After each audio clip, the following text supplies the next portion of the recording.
Hey everyone, I'm back today. It is Thanksgiving night. I wanted to talk about a little bit about this movie that's coming out called, I think it's 5 Feet Apart.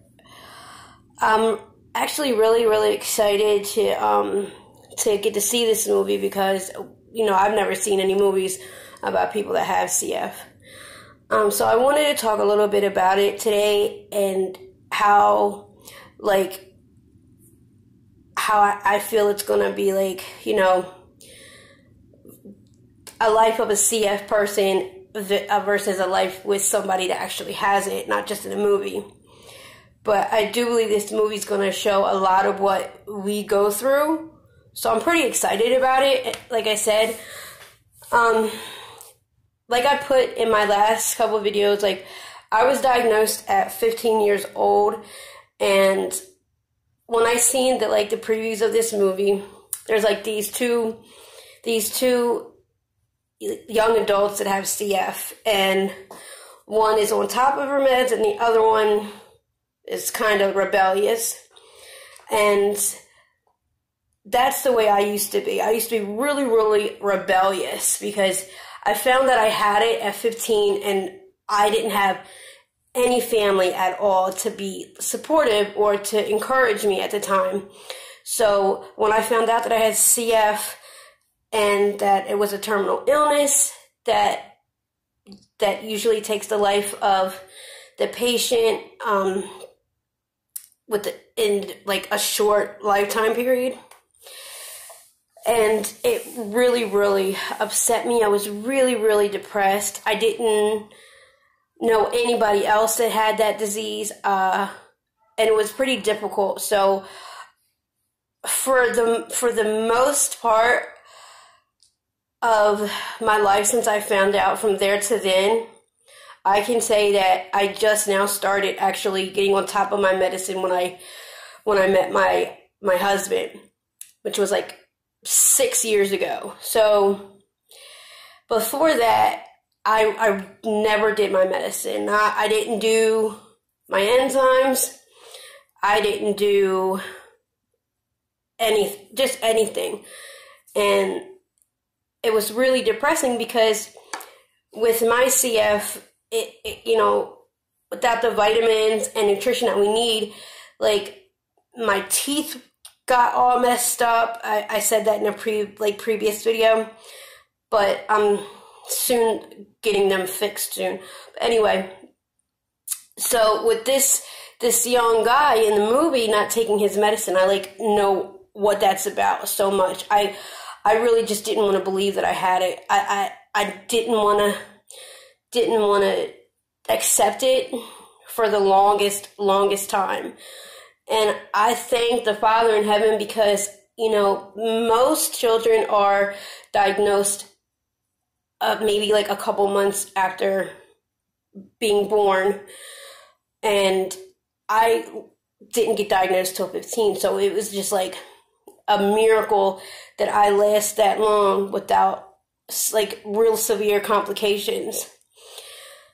And I used to get admitted to the hospital. I didn't like it.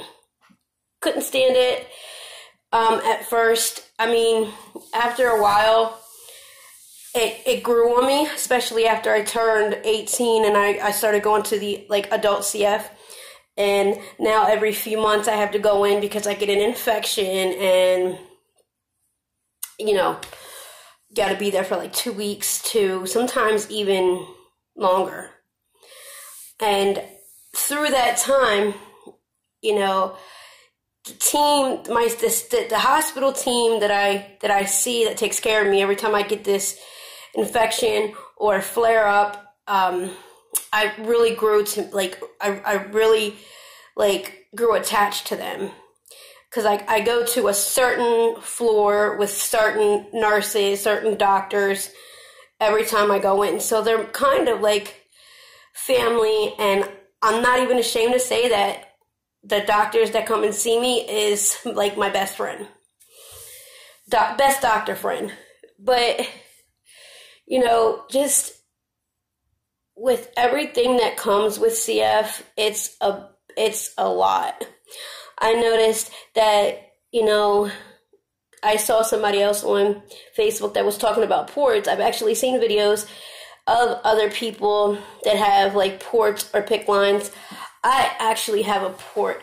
It's not accessed yet, but this is when I go to the hospital. This is where it goes, and it's a power port. So because I have to be on like different antibiotics, so they do everything from that. Because with having CF and being in the hospital for 2 weeks or longer, your veins are just gonna blow. That's it. My veins blew. All of them are like going like I literally don't have any veins. But you know, the one thing that helped me to want to do my medicine was about 7 years ago, I got pregnant and had a little boy. The only issue was I had him premature. I was 32 to 34 weeks, and he actually came out beautiful. 5-pound baby boy, no health issues at all. If anything, he is a carrier. He has the gene, but he has no health issues at all. So with how CF was a long time ago to now, people are starting to live longer, and it's not impossible to have kids with CF. Anyway, like I said, I'm really, really excited about this movie, but with my life, when I get admitted to the hospital, it's really, really hard. It's like a struggle and a fight to actually want to stay in there, because after like a week, I'm ready to just get out of there, making it any excuse possible,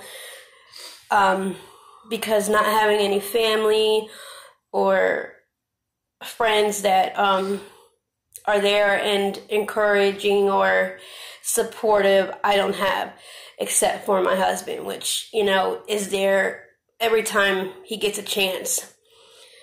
So, you know, when being in there, like I've had a lot of complications. I had like I said, I have a port. I have scars, literally. I don't think you guys can see. Well, yeah, you can kind of see. I have scars from PICC lines.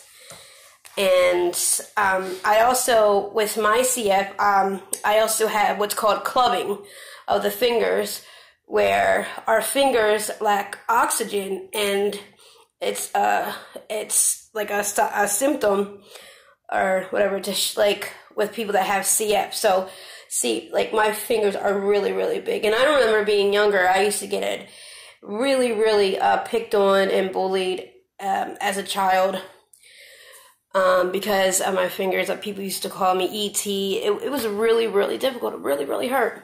So I think, and that made it more harder and made me want to rebel even more. But then, you know,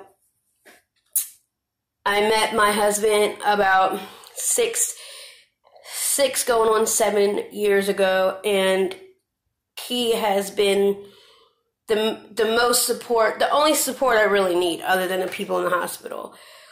The nurses and everybody in the hospital are really, really nice. I know that when I am admitted, I'm in what's called an isolated room because of our lungs being so open to catch anything and everything. Literally to the point to where if somebody is sick and it may not be contagious to somebody else, but it will be to us. But whatever we get, it's not contagious to anybody else that doesn't have CF.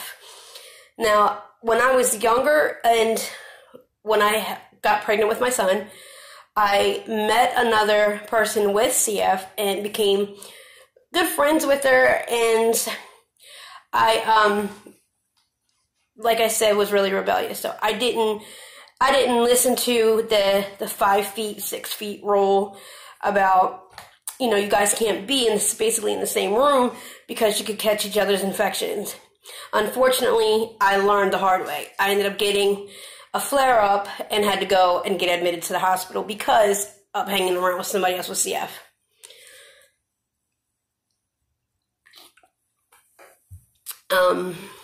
So when I'm in the hospital, I'm in an isolated room. With my CF, it also caused me to have what's called MRSA inside my lungs, meaning all the antibiotics that is given to me through the flare-ups and infections end up becoming resistant. My body becomes resistant to it. It gets used to it, and it to a point where it doesn't work anymore. And then you have to keep switching different antibiotics, and with different antibiotics, there are different side effects. So with me being in the hospital for so long, I could never sleep. I was not able to sleep at all, to the point to where I, you know, my doctors had prescribed me something to help me sleep, like a sleep aid at night. And even then, I could not stay asleep. I mean, not to mention, you got nurses coming in and out to take your vitals to make sure you're okay. And then, you know, you never know if you're going to get called to do a CAT scan or something in the middle of the night. And sometimes it gets rough, but I can say that in the hospital, I have a lot of support, especially from two female doctors that are like the only doctors that I will even allow to admit me. I will not get admitted through anybody else. So I'm going to step back from the movie and kind of talk a little bit more about with my life struggling with CF. Now, with me having cystic fibrosis, and having nobody that really is there for you growing up, you know, my dad was never around, blah, blah, blah. But, you know, it caused a lot of stress and complications. So, you know, I've been in the hospital to where, and I won't go to the ER. I cannot stand the ER. I will only go to the hospital if it is like extremely life-threatening. Like if I start coughing up blood seriously real bad. But with my CF, my lungs flare up, and there's times where I will cough up blood, but it's not serious. Unless I know for a fact, we can tell when we have an infection that's extremely bad and we need to be admitted. We know better than the doctors at the point to where when we know there's something wrong, we need to be admitted. End of story. And going to the emergency room, especially in Delaware, it's really hard because, you know, with all the situations that you're going through and the doctors not being specialists to know exactly what causes CF or what the symptoms are or what's, you know, happens when you have it, and you're telling them, you know, there's something wrong, I have an infection, I need to be admitted. And they give you the runaround, and they'll give you every excuse out of the book to why you are not in any position to be admitted. You do not need to be admitted. So, you know, I have my best CF doctor. I'm sorry, not my best CF doctor. My best friend doctor is an admission doctor. So she always comes and sees me when I'm in there, and she's on my Facebook. So if anything happens, I will message her, and then, you know, then it's a different story. Then I'll go in. I've had literally, like, I've seen, like, people on YouTube talking about their, like, CF bellies. Like, I totally understand what that's about because I have a lot of GI issues to the point to where sometimes I have more GI issues than lung issues. Either, you know, I'll have a lung infection, I'm in the hospital for a lung infection, or sometimes I'm in the hospital because I have a GI infection, or like GI issues. Sometimes I get both of them at the same time, to where I was constantly getting sick and not able to keep anything down, meaning my vitamin levels were extremely low. I was malnourished. My weight was really, really bad. I was down to like, what, Ray, like 95? Yeah. About 95 to 100 pounds. And it gets really bad at times. So, you know, I had a G tube in place.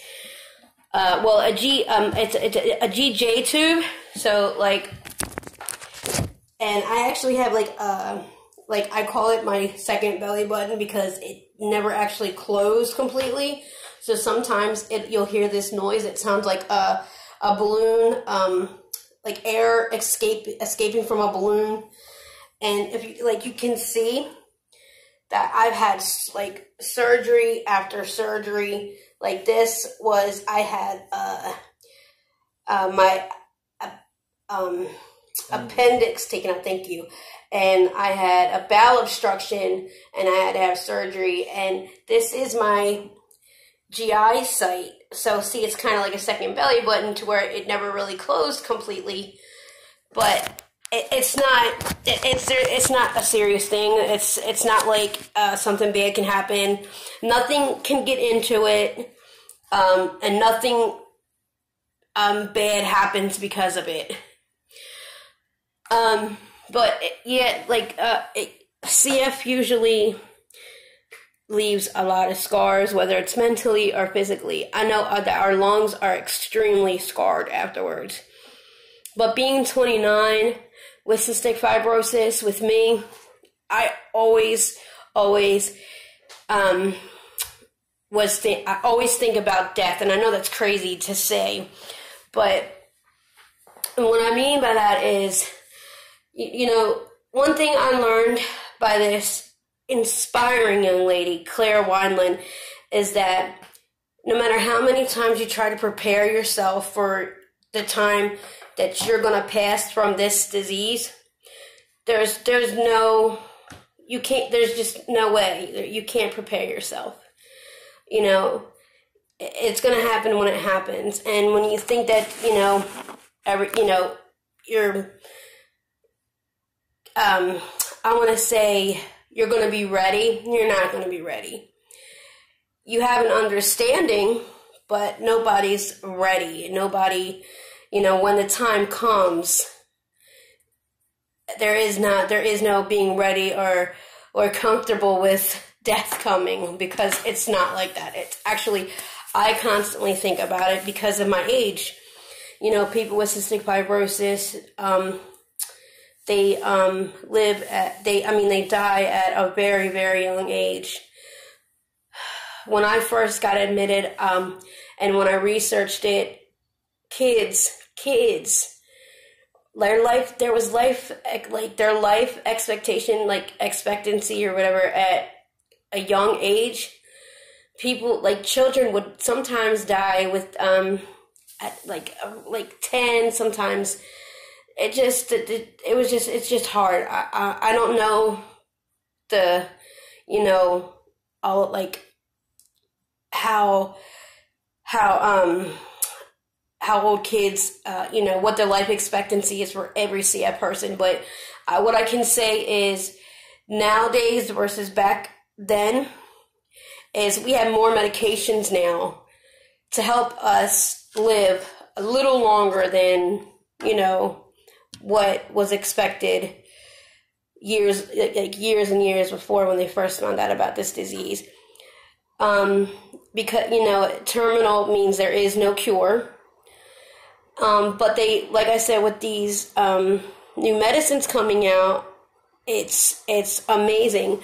Like I said, I started getting back on my medicine and going to doctor's appointments and seeing my CF specialist, and everything is just about when I met my husband. I was when I was pregnant and had my son, but afterwards I still was rebellious against the medicine. To this day, there's a machine.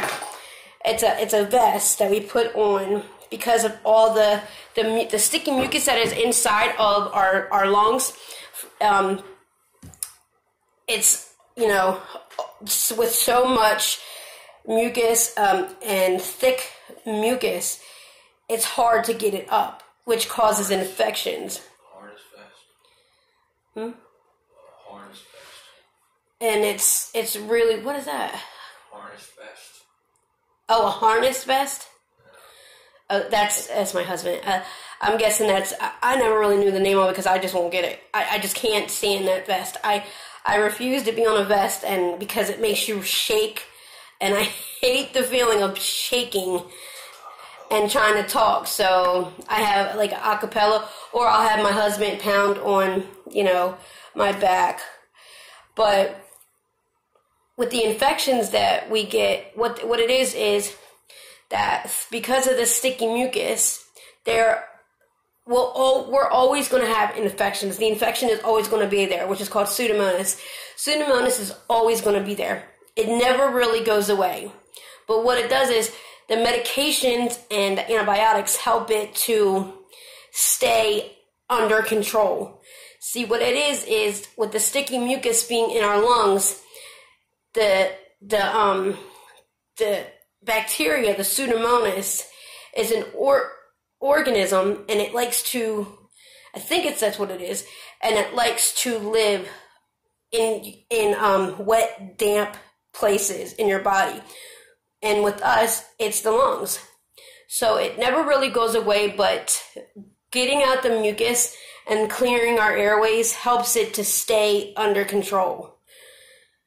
I actually learned that recently from a doctor, one of my doctors in the hospital. My CF team is awesome, and they're not even all just CF. It's not even just my CF team. It's the hospital is just awesome. My care team is amazing. But so yeah, we have that sticky mucus that's in there, which causes problems not just in our lungs. Excuse me. I've been drinking a lot of green tea lately. What it is, what was I saying? So it affects the whole body, not just our lungs. It affects our bowels. It affects everything. So it's hard, it's hard for us to, have a normal life versus somebody that doesn't have it. See, especially with, women and getting older, and with our, women and their cycles, like my cycle, it's very unpredictable. It comes whenever it wants to. Sometimes it just doesn't come at all. And that's because of the mucus that's in our body. I can honestly say I really regretted having CF when I was younger. I was really, really upset. I didn't want it. I was going through enough with not having family that cared. My mom was not. I love my mom, so I'm not going to say anything bad, but she was very overprotective, and very, very, to herself. She was to herself. She really didn't show any affection, and she had a lot of issues growing up. So, cystic fibrosis being on top of it just put me through a serious depression. And I went through that my whole life. I'm not going to get too deep into what I went through and what I put myself through in this video. I'm going to keep that for another video. But I can say, when I met my husband, Ray, I was... What would you say I was, Ray? Just scattered, right? I was just scattered. I didn't take it. I didn't take my medicine. I was rebellious to it. Didn't want to.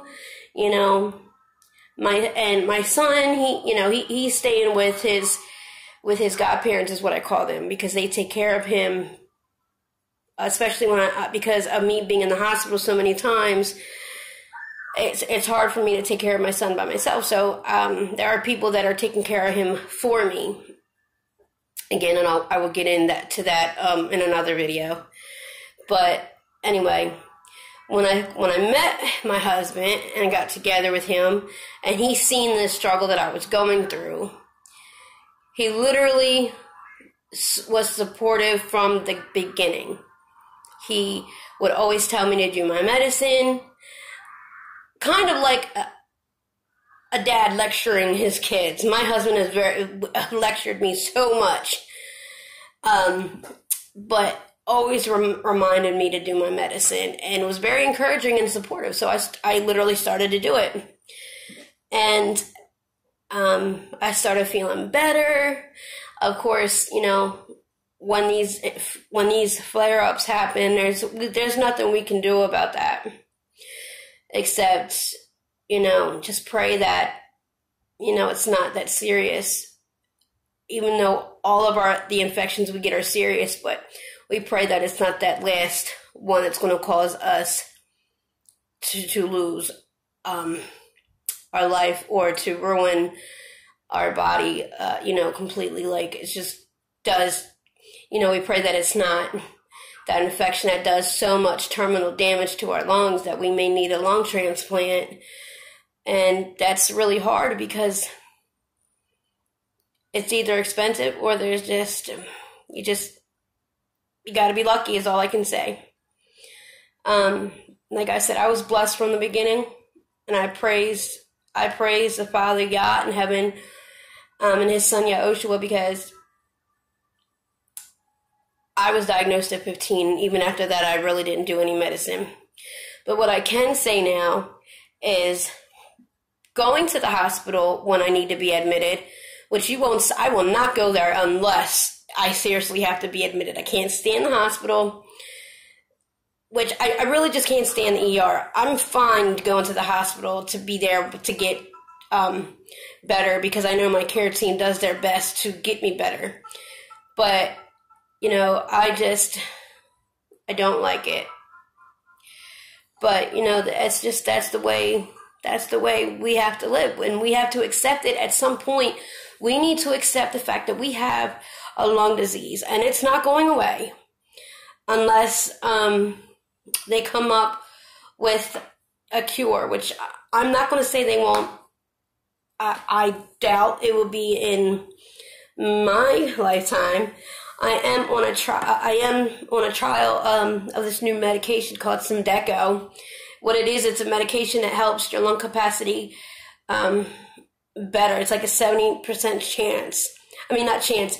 It improves your lungs 70% than, I guess, what they were. And that means it helps infections stay down. It helps your breathing. It helps everything from what I'm told. But I just started it, so I'm not at that point yet.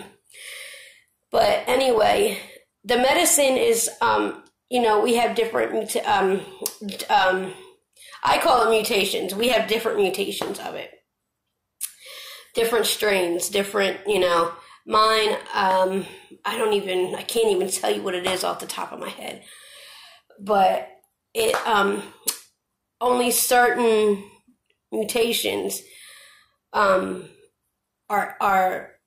able to take this medication. This medication only treats certain mutations. So even with that, everybody needs to accept. Those who have CF need to accept that, we have it. It's not going away. And what I want to say is, don't let it depress you. Do not let it bring you down, because it's just, it's just going to make things worse. We need to accept it and move on. We need to do what we wanted to do. We need to live our life like it's our last day. Live it to the fullest, like it's your last day. Every day is another chance. Every day is another day that we breathe. Every day is another chance to get up and walk. Every day is another is another doctor looking for what is the word I'm thinking of, right? Cures. I have a lot on my mind with this. So, we go through a lot, but that's why we are CF warriors. We're not victims, we're warriors. We fight to stay alive. We fight to breathe. And we're going to keep fighting and fighting until it's our time to go. And we need to fight and fight to stay here as long as possible. We need to have our mind set on this disease is not going to take us out. We are going to live our life and fight to breathe and stay alive. And doing that means taking your medications and not letting it bring you down. And take it from somebody who has the experience, and knows, right off the bat, you need to have support. Have somebody to support you and encourage you. And if you don't, for those with cystic fibrosis who doesn't have parents that care, who doesn't have family to help encourage them and support them, you have me. And even those that do have, parents and a support system, we all need to stick together. We're all a family. We are all a CF family. And we need to keep our family together. And we need to be there for each other and support each other and encourage each other. Especially with the young youth, that are coming up with this disease, that are younger than us. We need to seriously encourage them and keep them encouraged and support them. That means spreading awareness. I just started spreading awareness a couple weeks ago. This channel is very new. So, spread awareness, fight to breathe, and be there to support and encourage those who are in need of support and encouragement. So, that's all I wanted to say for tonight. This is, just another video. Of course, it started off with me explaining, this new movie, which, like I said, I'm really excited to see how this movie turns out. From the trailer, I'm actually really excited. I think it's going to be a great movie. I think it's definitely what we needed. We needed people to see. It's a great way to spread awareness for our disease. And I can't wait. I'm glad that the people who made this movie did. So, remember, warriors, remember us, we're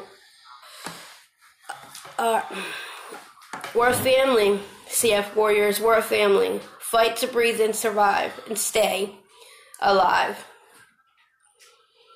I like that. Fight to breathe, to stay alive, and to survive. If you guys need anybody to support or encouragement, please, or if you like this video, be supportive. Click the subscribe video and like this video and share it. Please spread awareness. Share this video to everybody that you know that supports CF and that is spreading awareness, even if they don't have CF. Please spread this video. Just, we gotta spread awareness. If we don't spread awareness, who is? All right, you CF warriors, I'm getting off of here. It was great to do this video. I hope you enjoyed it.